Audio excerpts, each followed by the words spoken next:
Bonjour tout le monde. Aujourd'hui, je vais vous présenter notre première leçon de lexique qui s'intitule les synonymes et les antonymes. On va essayer de voir la différence entre ces deux mots.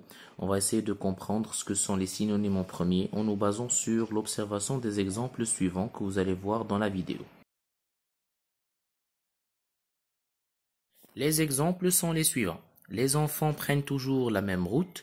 Les enfants prennent toujours le même chemin. Les enfants prennent toujours la même voie. On remarque que les trois mots route, chemin, voie sont coloriés en rouge parce que ces trois mots ont le même sens. Donc ces trois mots, on les appelle des synonymes.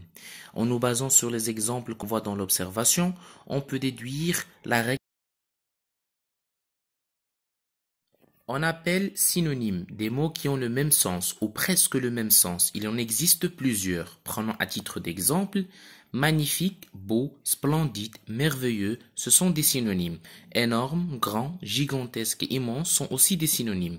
On utilise généralement les synonymes pour éviter les répétitions à l'écrit. Les synonymes appartiennent en général à la même catégorie grammaticale, ce qui veut dire grand et immense, tous les deux ce sont des adjectifs. Donc en général, pas tout le temps, en général, les synonymes sont de la même catégorie grammaticale. Deuxième exemple, une maison et une demeure, tous les deux ce sont des noms. Se lever, réveiller, tous les deux ce sont des verbes. Passons maintenant pour voir la deuxième partie de notre leçon, les antonymes. On commence par l'observation des phrases suivantes. Ce petit garçon est intelligent. Ce grand garçon est intelligent. Il est impossible de finir ce travail aujourd'hui. Il est possible de finir ce travail aujourd'hui. On remarque s'il vous plaît les mots qui sont en couleur rouge. Petit, grand, impossible et possible. Petit et grand, ce sont des mots de sens contraire. Donc ce sont des mots qu'on appelle antonymes. Impossible et possible sont aussi deux mots de sens contraire. On les appelle aussi des antonymes. En nous basant sur l'observation, on retient. Les antonymes sont des mots de sens contraire ou sens opposé. Exemple, grand, petit, blanc, noir, chaud, froid. On peut aussi former les antonymes en ajoutant des préfixes comme des devant une voyelle, dis, un, im, ir, il, mais, mal, des.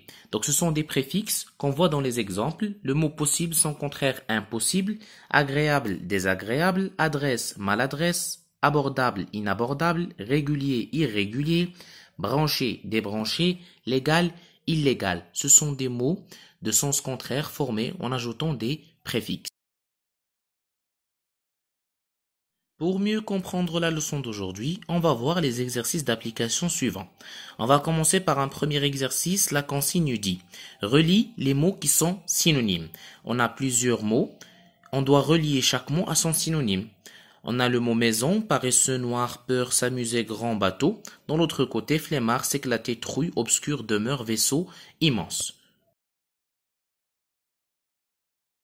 Passons maintenant pour voir la consigne du deuxième exercice. Relie les mots qui sont antonymes, donc de sens contraire. On a dans la première colonne, accepter, éloigner, vieux, gigantesque, sèche, lent.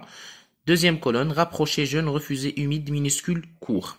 On passe maintenant pour voir le troisième exercice qui consiste aussi à relier les mots qui sont de sens contraire. On a plusieurs mots dans la première colonne et plusieurs mots dans la deuxième colonne. Passons maintenant pour voir la correction de ces trois exercices.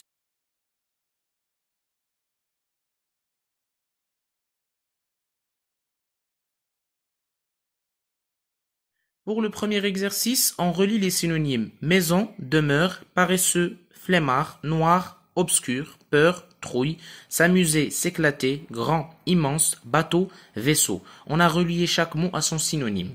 Passons maintenant pour la correction du deuxième exercice. Accepter, son contraire, c'est refuser. Éloigner, rapprocher, vieux, jeune, gigantesque, minuscule, sèche, humide, lent, court.